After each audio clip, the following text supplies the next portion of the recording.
আসসালামু আলাইকুম। আহ, আজকে আমরা যে ক্লাসটি নিয়ে আলোচনা করব সেটা হচ্ছে নবম দশম এবং বিশেষ করে এইবার যারা এসএসসি পরীক্ষার্থী তাদের জন্য খুবই গুরুত্বপূর্ণ। এই অংশ থেকে এমসিকিউ আসবেই যে কোনটি কি ফুল। এটা অনেক সময় মনে থাকে না যে এটাই ফুল, এজন্য আমি তোমাদের জন্য ফুলগুলো সংগ্রহ করেছি। আমরা একটা একটা ফুল দেখব আর কি আমি বোঝানোর চেষ্টা করব কোনটি একলিঙ্গ ফুল, কোনটি উভয়লিঙ্গ ফুল, তারপর কোনটি একগুচ্ছ ফুল, কোনটি দ্বিগুচ্ছ ফুল, তাহলে বা কোনটি বহুগুচ্ছ ফুল। এজন্য না টেনে পুরো ক্লাসটা যদি তুমি দেখো তাহলে আমার দীর্ঘ বিশ্বাস তোমার এই টপিক থেকে এমসিকিউ তোমার মিস যাবে না। একটা বা দুইটা এমসিকিউ আসলে আমার বিশ্বাস তুমি অবশ্যই পারবা। হ্যাঁ, এই জন্য তোমাকে পুরো ক্লাসটা কিন্তু দেখতে হবে না টেনে। হ্যাঁ, যে অনেক সময় আমরা এমন হয় না যে একটু দেখলাম বা আর একটু টেনে দেখলাম, এভাবে দেখলে তুমি ভালো করে বুঝতে পারবে না। তুমি প্রথম থেকে লাস্ট পর্যন্ত দেখো, আমি কথা দিলাম তুমি এমসিকিউ গুলো অতি সহজেই সমাধান করতে পারবা। অর্থাৎ উদ্ভিদের প্রজনন, উদ্ভিদের প্রজননের মধ্যে আছে কোনটি কি ফুল। এখান থেকে এসএসসি তে প্রতি বছরই প্রায় একটি এমসিকিউ এসে থাকে, কিন্তু তোমরা অনেক সময় ফুল চেনো না। ফুল না চেনার জন্য তোমরা জিনিসটা মুখস্থ করতে হয়। হ্যাঁ, এবং আজকে আমরা দেখব কিভাবে ফুলটা চেনার মাধ্যমে এমসিকিউটা সহজে মনে রাখতে পারি। তাহলে প্রথমে যদি আমরা একটু দেখি, হোয়াইট বোর্ডের দিকে তাকো, সম্পূর্ণ ফুল। অর্থাৎ সম্পূর্ণ ফুল বলা হয় কাকে? যে ফুলে পাঁচটি, অর্থাৎ ফুলে পাঁচটি স্তবক উপস্থিত থাকে যে ফুলটাতে, সেটাকে বলা হয় সম্পূর্ণ ফুল।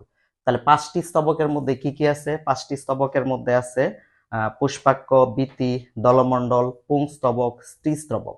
অর্থাৎ এই পাঁচটি স্তবক যে ফুলটার মধ্যে উপস্থিত থাকে সেই ফুলটাকে বলা হয় তোমার সম্পূর্ণ ফুল। তাহলে সম্পূর্ণ ফুল উদাহরণ হতে পারে কি? জবা এবং ধুতরা হতে পারে। তাহলে সম্পূর্ণ ফুলের মধ্যে আমরা একটু অ্যাড করে দিই যাতে তোমরা এমসিকিউটা অতি সহজে আনসার করতে পারো। সম্পূর্ণ ফুলের মধ্যে আবার হতে পারে উভয়লিঙ্গ ফুল। তাহলে উভয়লিঙ্গ ফুল কাকে বলে? যখন কোন ফুলের পুংস্তবক ও স্ত্রীস্তবক দুটি উপস্থিত থাকে তখন তাকে উভয়লিঙ্গ ফুল বলা হয়। অর্থাৎ আমরা সহজে বলতে পারি সম্পূর্ণ ফুল আর উভয়লিঙ্গ ফুলের উদাহরণ একই। হাজার হাজার উদাহরণ আছে, এতগুলা তো তুমি পড়ে পারবা না। অর্থাৎ বইয়ের মধ্যে যে উদাহরণগুলো আছে আপাতত এগুলাই পড়বা, এগুলা থেকেই কমন পড়বে। তাহলে আমরা যদি একটা ফুল সহ দেখি তাহলে এটা দেখো, একটা জবা ফুল।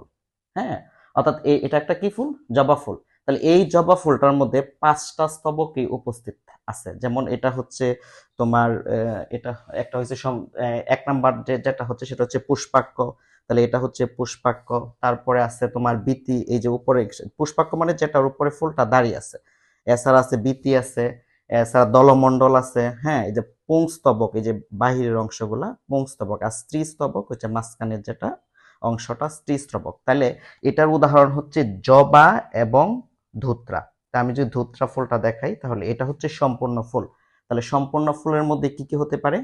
জবা এবং কি ধুত্রা। তা যাহা সম্পূর্ণ ফুল তাহাই উভয়লিঙ্গ ফুল। অর্থাৎ আমরা একটা জিনিস একটু ভালো করে মনে রাখি, উদ্ভিদ এবং প্রাণীর ক্ষেত্রে একটু ভিন্ন বৈশিষ্ট্য আছে। যেমন উদ্ভিদ যেমন অক্সিজেন ত্যাগ করে, প্রাণী প্রাণী কি করে? সেই অক্সিজেন গ্রহণ করে। আবার প্রাণী কার্বন ডাইঅক্সাইড ত্যাগ করে, উদ্ভিদ সেই কার্বন ডাইঅক্সাইড কি করে? গ্রহণ করে। তাহলে এর মধ্যে যদি তোমরা দেখতে পাও, এছাড়া আরো অনেক ব্যতিক্রম ধর্মী আছে। যেমন প্রাণীর বর্জ্য পদার্থ উদ্ভিদের জন্য যেমন উপকারী, ঠিক তেমনি উদ্ভিদের বর্জ্য পদার্থও মানুষের জন্য ঠিক তেমনি উপকারী। যেমন প্রাণীর বর্জ্য, যেমন গরুর যেমন গোবর গাছপালার জন্য খুবই উপকারী। আবার তুমি যদি দেখো উদ্ভিদের বর্জ্য পদার্থ, যে আমরা কিন্তু একটা জিনিস জানি যে উদ্ভিদের বর্জ্য পদার্থ কি হতে পারে? অক্সিজেন হতে পারে উদ্ভিদের বর্জ্য পদার্থ। এছাড়া তোমরা ল্যাটেক্স, যে রাবারের কষ যে হতে পারে, সেটা উদ্ভিদের বর্জ্য পদার্থ। এছাড়াও তোমার হতে পারে যে পাকা ফল, পাকা ফল কিন্তু উদ্ভিদের বর্জ্য পদার্থ। হ্যাঁ, যেটা মানুষের জন্য খুবই উপকারী। এছাড়াও আচ্ছা, আমরা ফুলের ক্ষেত্রে একটা স্ট্যান্ডার্ড মেনটেন করে, যে ফুলগুলা উভয়লিঙ্গ সেই ফুলগুলা কিন্তু উন্নত ফুল, মানে সেই গাছটা উন্নত, সেই ফুলটা উন্নত। যেমন প্রাণীর ক্ষেত্রে কিন্তু সম্পূর্ণ ব্যতিক্রম। আমরা জানি প্রাণীর ক্ষেত্রে যে নিচু শ্রেণীর যে প্রাণীগুলো আছে, যেমন কোন পর্ব? পরিফেরা, স্পঞ্জ, নিডারিয়া, হাইড্রা, তারপরে প্লাটি হেলমেন্থিস, যেমন ফিতাকির্মি আছে, এনিলিডা আছে, কেঁচু যুগ, তারপরে মলাস্কা আছে, শামুক, ঝিনুক। হ্যাঁ, মলাস্কাতে আছে কি? শামুক, ঝিনুক। তো এই প্রাণীগুলা কিন্তু উভয়লিঙ্গ। কেন উভয়লিঙ্গ? তারা হচ্ছে পুরুষ ও স্ত্রী উভয় প্রজনন অঙ্গ এই প্রাণীগুলার মধ্যে বিদ্যমান থাকে। তাহলে প্রাণীর ক্ষেত্রে যারা উভয়লিঙ্গ তারা হচ্ছে নিচু শ্রেণীর প্রাণী। আর উদ্ভিদের ক্ষেত্রে যে উদ্ভিদটা উভয়লিঙ্গ, আমি বললাম যে সম্পূর্ণ ব্যতিক্রম, উভয়লিঙ্গ উদ্ভিদটা হচ্ছে তোমার উন্নত শ্রেণীর উদ্ভিদ। তাহলে আমরা উভয়লিঙ্গ উদ্ভিদের মধ্যে কি কি পাইছি? একটা সম্পূর্ণ ফুল। তাহলে সম্পূর্ণ ফুল কাকে বলে? যে ফুলে 5টি স্তবকই উপস্থিত থাকে তাকে বলা হয় সম্পূর্ণ ফুল। যেমন 5টি স্তবকের মধ্যে কি কি হতে পারে? পুষ্পাক্ষ, যেটার উপর ফুল দাঁড়িয়ে আছে, এরপর আছে বীতি, এই যে চারদিকে বীতি, এরপরে আছে কি দলমণ্ডল বা পাপড়ি, এই যে দলমণ্ডল, এই সবগুলো নিয়ে। এরপরে আছে পুংস্তবক, এই যে বাহিরের অংশ পুংস্তবক, আবার কি স্ত্রীস্তবক। পুংস্তবক, পুংস্তবকের আবার দুইটা অংশ আছে, একটা হচ্ছে পরাগধানী, এই যে বাহিরের অংশগুলা, এগুলো হচ্ছে পরাগধানী, আর মাছ এই যে অংশটা সেটা হচ্ছে দণ্ড। হ্যাঁ, এই যে এটা হচ্ছে পরাগদণ্ড। হ্যাঁ, তাহলে পরাগধানী এবং পরাগদণ্ডের যে মিলন স্থলকে কি বলা হয়? যোজনী বলা হয়। এছাড়া স্ত্রীস্তবক 3টা অংশ নিয়ে গঠিত, একটা হচ্ছে গর্ভমুণ্ড, একটা হচ্ছে গর্ভদণ্ড, একটা হচ্ছে গর্ভাশয়। গর্ভমুণ্ড কোনটা? আমরা জানি মুণ্ড মানে কি সবার সামনের অংশ, হ্যাঁ, এটা হচ্ছে গর্ভমুণ্ড। দণ্ড মানে কি? যে মাঝখানে দণ্ড। আর গর্ভাশয় মানে হচ্ছে ভিতরের অংশ। তাহলে আমরা কি শিখতে পারলাম? সম্পূর্ণ ফুল। তাহলে সম্পূর্ণ ফুল কাকে বলে? যে ফুলে 5টি স্তবকই উপস্থিত থাকে তাকে বলা হয় কি? সম্পূর্ণ ফুল। আর অসম্পূর্ণ উভয়লিঙ্গ ফুল যখন কোনো ফুলে পুংস্তবক ও স্ত্রীস্তবক, কারণ আমরা জানি এই ফুলটা উন্নত, এটার মধ্যে পুংস্তবকও আছে, স্ত্রীস্তবকও আছে, এজন্য এটা হচ্ছে উভয়লিঙ্গ ফুল। তাহলে সম্পূর্ণ ফুল এবং উভয়লিঙ্গ ফুল দুইটার উদাহরণ কিন্তু একই। কি কি উদাহরণ? জবা, ধুত্রা, দুইটার উদাহরণে সেম। তোমরা যদি হয়তো ধুত্রা ফুল অনেকেই চিনো না, তারপরেও চিনে রাখতে পারো যে আমি এটা সংগ্রহ করতে পেরেছি যে এটা হচ্ছে একটা ধুত্রা ফুল, তো এটা হচ্ছে একটা সম্পূর্ণ ফুল। আর এটা হচ্ছে কি? একটা জবা ফুল, হয়তো তোমরা সবাই চিনো, তাহলে এটা হচ্ছে জবা ফুল। তাহলে এই দুইটা হচ্ছে তোমার উভয়লিঙ্গ ফুল এবং সম্পূর্ণ ফুল। এরপরে আমরা চলে আসি একলিঙ্গ ফুল। পুংস্তবক বা স্ত্রীস্তবক এর যে কোনো একটি অনুপস্থিত থাকলে তখন তাকে একলিঙ্গ ফুল বলা হয়। তাহলে যে কোনো একটি অনুপস্থিত থাকবে, হ্যাঁ, হয় পুংস্তবক অথবা স্ত্রীস্তবক। এর উদাহরণ হচ্ছে তোমার লাউ এবং কুমড়া। এর উদাহরণ কি কি উদাহরণ আছে? লাউ এবং কুমড়া। এছাড়া অসম্পূর্ণ ফুলের সংজ্ঞাও কিন্তু সেম, অর্থাৎ 5টি স্তবকের মধ্যে যে কোনো একটি স্তবক অনুপস্থিত থাকলে তখন তাকে বলা হয় অসম্পূর্ণ ফুল। এটার উদাহরণ কি? লাউ, কুমড়া। তাহলে পরীক্ষায় যদি আসে একলিঙ্গ ফুল এবং অসম্পূর্ণ ফুল, দুইটার উদাহরণ কিন্তু একই। কি কি হতে পারে? লাউ এবং কুমড়া। তোমরা যদি দেখো, আমি যদি এখানে লাউ আছে, লাউ এর ক্ষেত্রে এই ফুলটা কিন্তু তোমার, এই ফুলটা কিন্তু কি ফুল? এটা হচ্ছে পুরুষ ফুল। আবার এই যে ফুলটা, এটা হচ্ছে স্ত্রী ফুল। স্ত্রী ফুল কিভাবে চিনবা? কারণ স্ত্রী ফুলের মধ্যে ছোট্ট একটা ফুলের নিচে দেখো ছোট্ট একটা লাউয়ের, একটা ছোট্ট একটা লাউ আছে, হ্যাঁ, ফুলটার নিচে ছোট্ট একটা লাউয়ের, যে আমরা বলি কড়া বলি গ্রামের ভাষায়, বা ছোট্ট একটা লাউ বা গর্ভাশয় আছে। তাহলে এই ফুলটা হচ্ছে তোমার স্ত্রী ফুল, যেটা লাউ সহ যে ফুলটা আছে ছোট। আর এটা হচ্ছে পুরুষ ফুল। তাহলে এরা হচ্ছে একলিঙ্গ, যেটা পুরুষ ফুল এবং এটা স্ত্রী ফুল। ওকে। লাউ এর ক্ষেত্রে লাউ, আর একটা উদাহরণ হতে পারে কুমড়া। কুমড়ার ক্ষেত্রে সেম, এটা স্ত্রী কুমড়া, এই যে ছোট একটা ফুলের নিচে ছোট একটা কুমড়া আছে, হ্যাঁ, তাহলে এটা হচ্ছে তোমার স্ত্রী কুমড়া। আর এটা হচ্ছে পুরুষ পুরুষ কুমড়া ফুল, হ্যাঁ। অর্থাৎ এই ফুলটা, অর্থাৎ আমরা যখন অনেক সময় লাউ এর ফ্রাই করে খাই বা বড়া বানিয়ে খাই, এটা কিন্তু আমরা স্ত্রী ফুল দিয়ে খাই না, কিন্তু আমরা এই পুরুষ ফুলগুলা কিন্তু বাজারে কিনতে পাওয়া যায় অনেক সময়, এগুলা দিয়ে কি ফ্রাই করা হয়। তাহলে আজকে আমরা অবশ্যই, তোমরা কি বুঝতে পারলা কোনটা পুরুষ ফুল, স্ত্রী ফুল? আমি আবারও বলছি, স্ত্রী ফুল হচ্ছে যেটার মধ্যে কি লাউয়ের কি থাকবে? ছোট্ট একটা লাউয়ের ছোট কড়া থাকবে, হ্যাঁ, বা ছোট একটা লাউ থাকবে যে ফুলটার নিচে, এটা হচ্ছে স্ত্রী ফুল। সেম ভাবে এটা কুমড়া, এটা হচ্ছে লাউ। এবং পুরুষ ফুল যেটা, সেটা হচ্ছে কি সম্পূর্ণ ফুল যেটা, হ্যাঁ, এটার মধ্যে নিচে কোনো অংশ থাকবে না, হ্যাঁ। ওকে। তারপর এরপর আমরা যেটা দেখব সেটা হচ্ছে সবিন্তক ফুল। সবিন্তক ফুলগুলা কোনগুলা সেটা আমরা, তোমরা ফুলগুলো দেখলেই পারবা। সেটা হচ্ছে বিন্তযুক্ত ফুলকে সবিন্তক ফুল বলে, অর্থাৎ যে ফুলগুলাতে বোটা থাকবে, হ্যাঁ। তাহলে বোটা কোনগুলাতে আছে এটা আমরা সবাই জানি, ফুলগুলো দেখলেই পারবো। তাহলে কি কি উদাহরণ হতে পারে? জবা, কুমড়া। আমি একটা অতিরিক্ত লিখেছি লাউ, যদি তোমাদের এসএসসিতে অতিরিক্ত প্রয়োজন নাই, যদি আসে এমনি পারবা। আপাতত মেইন বইয়ে যেগুলো আছে এগুলোই আপাতত দেখো। তাহলে আমরা যদি কি কি উদাহরণ ছিল? জবা, কুমড়া। আমরা যদি জবা ফুলটা দেখি, তাহলে এই দেখো জবা, সেটা হচ্ছে বৃন্তযুক্ত, মানে বোটা থাকবে। এই যে দেখো জবা ফুলটাতে এই যে বোটা আছে, হ্যাঁ, এই যে বোটা আছে। তারপরে লাউ, দেখো এই যে লাউ এ বোটা আছে। তারপরে যদি আমরা কুমড়াটা দেখি, হ্যাঁ এই যে কুমড়া দেখি, এই যে দেখো কুমড়াতে, হ্যাঁ এই যে কুমড়াতে এই যে এখানে বোটা আছে, এটা হচ্ছে পুরুষ ফুল, আগেই বলেছিলাম এটাতে বোটা আছে। এই যে এটা স্ত্রী ফুল, এটাতে বোটা আছে। তাহলে সবিন্তক ফুলগুলো কি কি? তাহলে আমরা শিখলাম সবিন্তক ফুলগুলো হচ্ছে জবা, কুমড়া। এছাড়া অন্যগুলো আসলে তোমরা দেখবা যে ফুলটাতে বোটা আছে, হ্যাঁ অর্থাৎ যে ফুলটাতে বোটা আছে এটাই সবিন্তক ফুল। অর্থাৎ এখানে দেখো বোটা আছে, হ্যাঁ এখানে, অর্থাৎ তোমরা আশপাশে দেখবা হ্যাঁ কোন ফুলগুলাতে বোটা আছে। তবে আমার কাছে মনে হচ্ছে বইয়ে যে উদাহরণগুলো আছে এগুলো পড়লেই, হ্যাঁ এগুলো পড়লেই হয়ে যাবে, এর মধ্যেই কমন পড়বে। যদি এর মধ্যে কমন না পড়ে তাহলে হয়তো আইকিউ দিয়ে আসবে, এটা আমি একটু পরে বুঝিয়ে দিচ্ছি কিভাবে কমন না পড়লে আনসার করবা। হ্যাঁ তাহলে আমরা কি সবিন্তক ফুল সম্পর্কে সকলেই ক্লিয়ার, অর্থাৎ যে ফুলটাতে কি থাকবে, বোটা থাকবে। এরপর আমরা দেখব সেটা হচ্ছে অবিন্তক ফুল। অর্থাৎ অবিন্তক ফুলগুলা কি কি? বিন্তহীন ফুলকে অবিন্তক ফুল বলে, অর্থাৎ ফুলে কি থাকবে না, বোটা থাকবে না, একটা বাঁকানো পুষ্পবিন্যাসের উপর সাজানো থাকবে। যেমন কি হতে পারে, হাতির সুর। দেখো এই ফুলটা আমি সংগ্রহ করেছি, সেটা হচ্ছে হাতির সুর। আচ্ছা এটা হাতির সুর কেন বলা হয়? দেখো দেখতে কেমন দেখা যায়, দেখো হাতির সুরের মতো দেখা যায়। হ্যাঁ এই যে দেখো দেখতে হাতির সুরের মতো, এই যে দেখো এই ফুলটা দেখো দেখতে হাতির সুরের মতো দেখা যায়। এই দেখো হ্যাঁ হাতির সুরের মতো দেখা যায় বলেই ফুলটার নাম হচ্ছে হাতির সুর। এটা গ্রামে তোমার বাড়ির আশপাশে বা শহরের রেল লাইনে অনেক জায়গায় তুমি খুঁজলেই পেয়ে যাবা ফুলটা।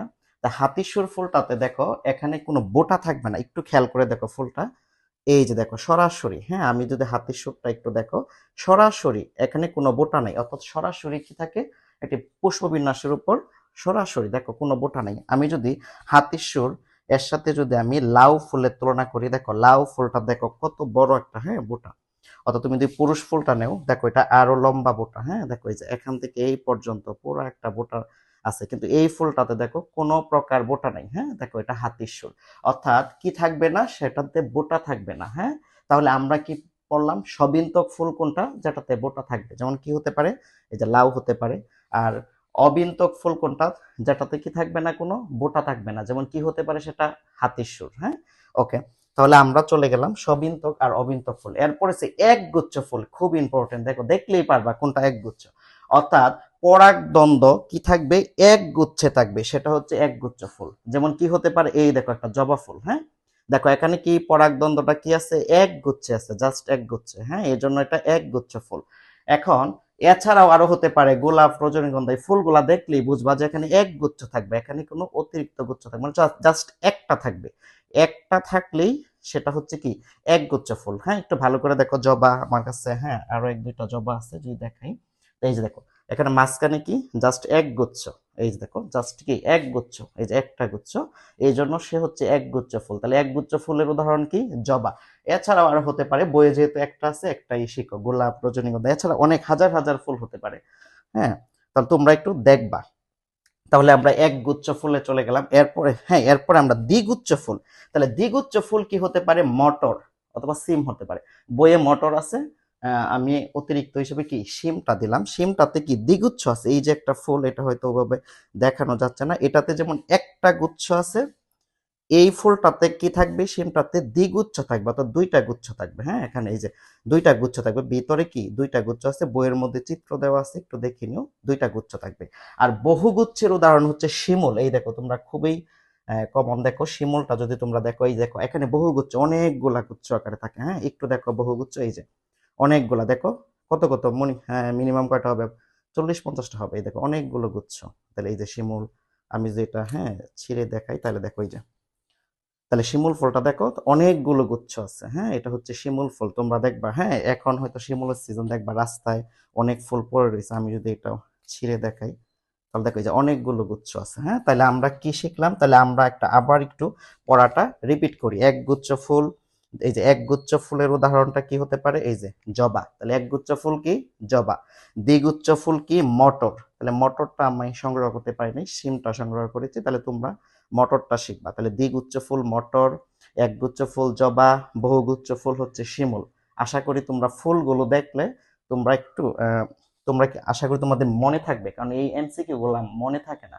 আমি যখন ক্লাস 9-এ পড়ি, আমারও প্রচুর টেস্ট লাগতো, কোনটা একগুচ্ছ কোনটা দ্বিগুচ্ছ, কারণ ফুলগুলা ভালো করে মাথার মধ্যে আসে নাই। তোমরা একটু মাথার মধ্যে ফুলটা একটু চিন্তা করবা, বা তোমরা যখন রাস্তাতে যাবা, যখন কোনো ফুল দেখবা, একটা দেখবা সেটা একগুচ্ছ কিনা, সেটা দ্বিগুচ্ছ কিনা, সেটা একলিঙ্গ কিনা, সেটা উভয় লিঙ্গ কিনা। হ্যাঁ, তাহলে আমাদের চলে গেল একগুচ্ছ, দ্বিগুচ্ছ, বহুগুচ্ছ। এরপরে দেখো মোস্ট একটা ইম্পর্টেন্ট, সেটা হচ্ছে কি, সেটা হচ্ছে দললগ্ন ফুল। দললগ্ন ফুল কোনটা? যখন পরাগধানী মুক্ত অবস্থায় এবং পুংকেশর দলমণ্ডলের সাথে যুক্ত থাকে তখন তাকে দললগ্ন, অর্থাৎ পুংকেশর বা পাপড়ি, অর্থাৎ পুংকেশর পাপড়ির গায়ে লেগে থাকবে।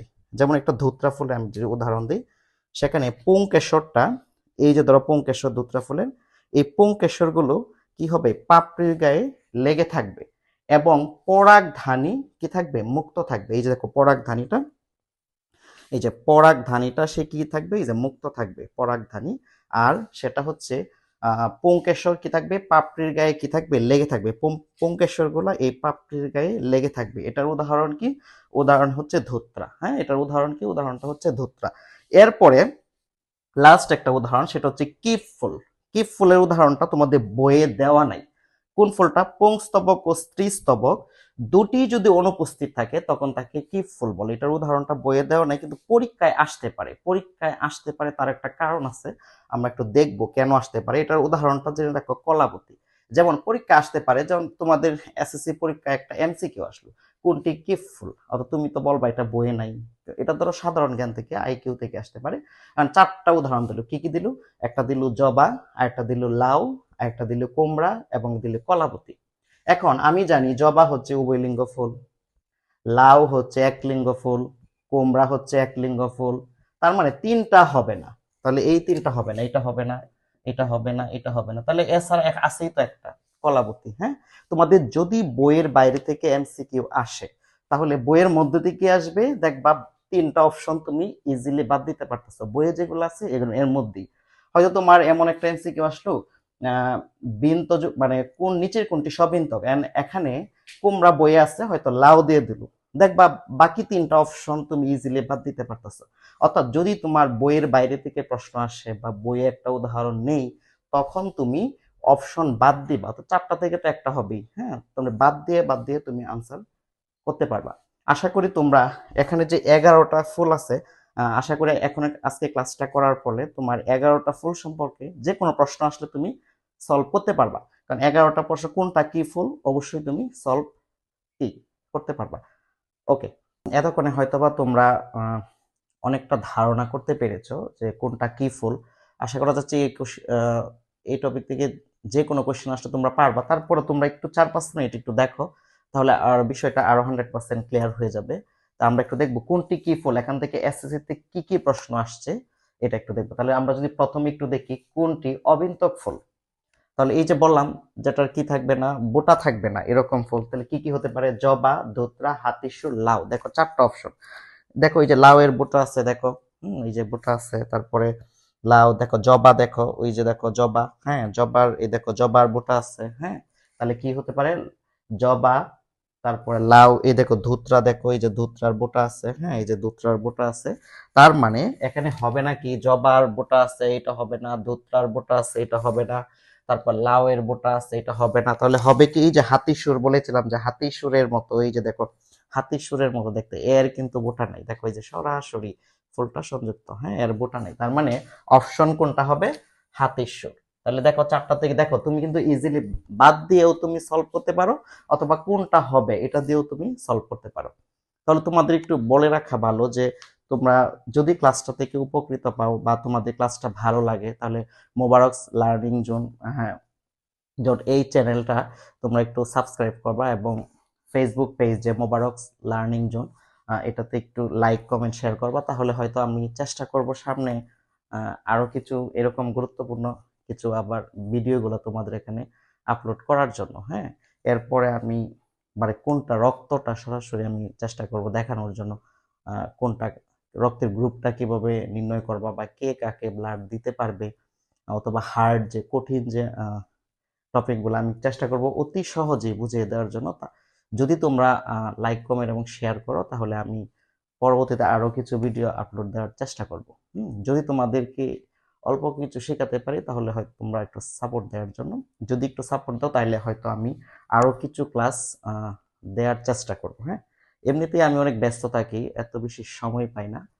তারপরে যদি তোমরা পাশে থাকো তাহলে হয়তো আমি চেষ্টা করব আরো কিছু ক্লাস আপলোড দেওয়ার জন্য।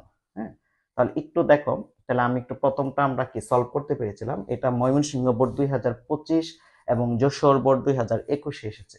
এরপরে কোশ্চেনটা হচ্ছে নিচের কোনটি উভয়লিঙ্গ ফুল। এই যে বলেছিলাম যে এইগুলা সব একলিঙ্গ ফুল। এই যে কুমড়া, এটা দেখো কুমড়া হচ্ছে এটা স্ত্রী ফুল, এটা হ্যাঁ এটা হচ্ছে পুরুষ ফুল।